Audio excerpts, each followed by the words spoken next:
Hello everybody, this is the spice mix.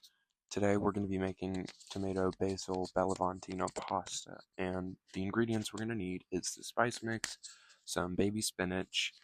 I'm just going to use a few handfuls of that, a few leaves of basil. You could always make a pasta sauce after. We're going to be using tomato basil bellavontino cheese as the base for the sauce. And then for toppings, this is optional, is sun-dried tomatoes. I just use that for garnish for looks. And then we're going to use tomato paste in the sauce as well as lemon for sauteing the basil and spinach. And there's our spice mix again. It's 2 teaspoons red pepper, 1 teaspoon black pepper, half teaspoon garlic, half teaspoon onion, and 1/2 teaspoon parsley. And this is also just for topping, but we are going to need the milk. Homemade pasta is optional. I do have a YouTube short. I will link it in the description on how to make the dough. Alright, and apologies, this is my first time using this camera, so I was struggling a little bit with it. We're going to fill up a Dutch oven or cauldron, whatever you want to call it. I'm not going to judge you, with water. We're going to do it about halfway, as shown here, and we're going to grate the cheese while it boils, so that way we don't have to worry about it later. It doesn't matter what grate option you use as long as it's grated and it'll melt. Make sure you don't use the rind on the cheese, as it will give it a weird texture and flavor, and you're not really supposed to eat it. You can use it in a pasta sauce though. Alright, we're going to start off with melting our butter. I use roughly 2 tablespoons. It doesn't matter how much you use, it's really just for the richness. Whatever richness you want, you could add more, you could do less, up to you. And then we're going to open the can of tomato paste. Also, let me know if I can improve on my filmmaking, editing, etc. Like, I'm new to this, so I would really love feedback. We're going to do about 1 cup of milk here. I added a little bit more later on because I felt the sauce was not, there wasn't enough of it, so I just added some more as filler. And, once the water comes to the boil, obviously add the pasta into it. I hope you guys are enjoying the video so far. If you are, please like, please comment, please subscribe. It helps with the algorithm so much, guys. Love you all for just supporting me in general. Alright, and once the butter is melted up fully, I add my tomato paste. And then you're going to want to start to whisk it. You want to go slow, though, to be careful as to not splash anything. And make sure you're doing a relatively low heat, between 2 and 4. So that way it doesn't burn the butter, or evaporate the milk, or burn the tomato paste, or burn the cheese. You just want it to be a good texture. I was going a little bit fast here. You can see me slowing down, but, this is an ideal speed to use when making the sauce. Because if you go too fast, it will start to splatter everywhere, and after a few minutes, it will start to look like this. Let me know if you guys have any sort of food that you want me to do in general, or just any comments you have, any questions about the video. This is where I add the other cup of milk, just because I felt there wasn't enough. And then you're just going to want to do the same thing where you whisk it pretty slow. Low and slow is the trick to making a very good sauce like this, because it keeps it from burning, and going slow helps prevent the splashing. It helps prevent a mess because that'll make me panic when I'm cooking. We don't really want the cheese or any of the sauce to burn to the bottom of the pan, because then we're losing the ideal heat, the ideal texture of the sauce, which it doesn't make or break the dish, but there is a very big difference, as I've made this before. Also, all of the recipes I am going to be posting are going to be my own, takes on recipes, I guess. I don't look up a recipe before I start to cook it. I have been cooking for about like pretty much my whole life. I'm 17 right now. I've been cooking since I was like 8, so I just come up with stuff now. And, once we make that, we're going to put all the cheese in there.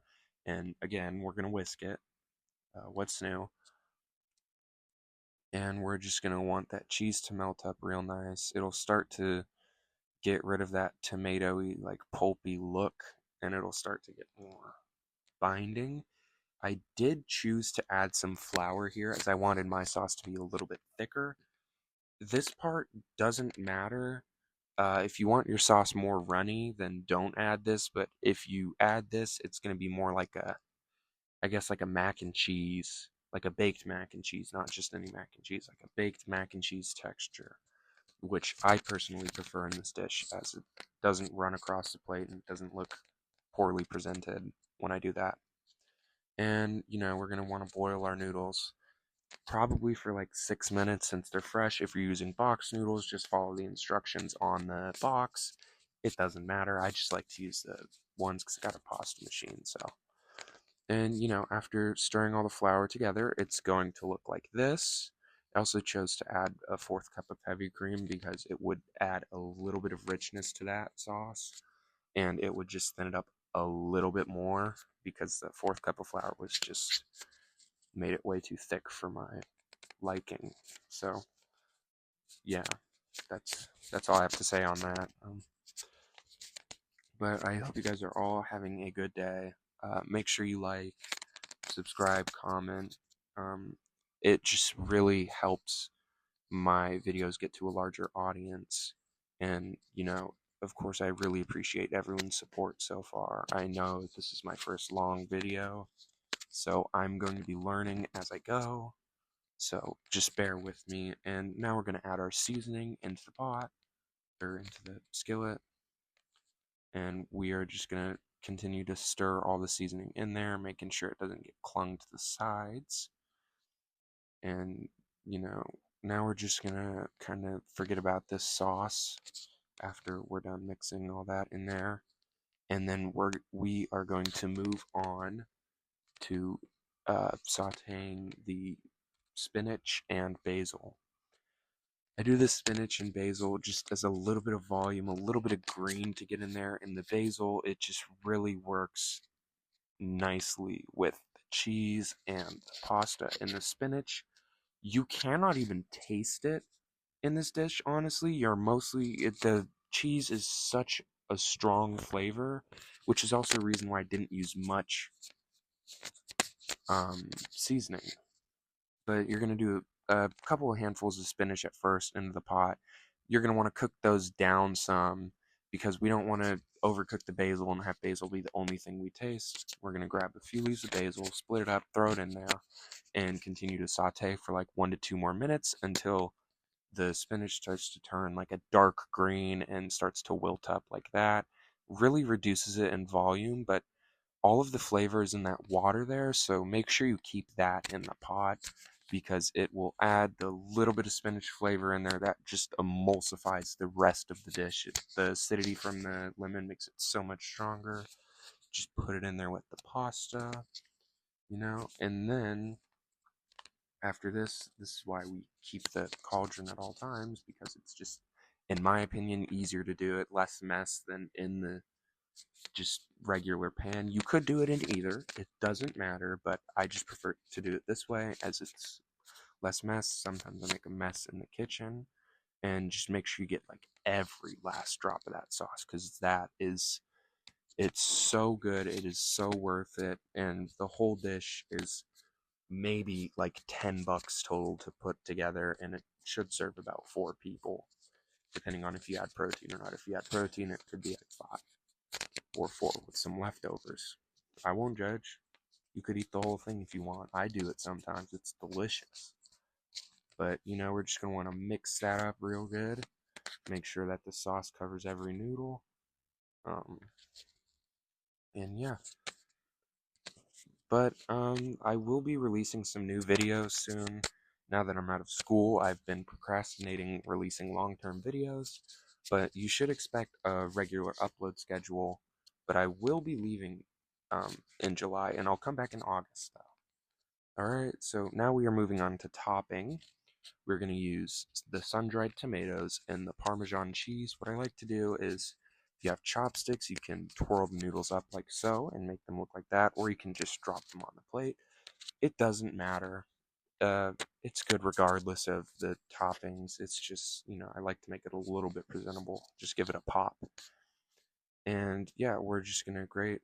Ignore the chunk, by the way. We're just gonna we're just gonna grate some of that cheese on top there.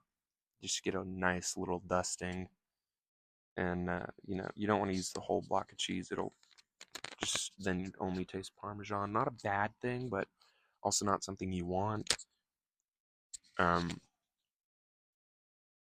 just repeat this step on all the other ones, or if you just want to skip the garnishing, no big deal. But, yeah, you want it to look something like this. Just make it cover all the noodles. And then from there, we are going to crack open those sun-dried tomatoes.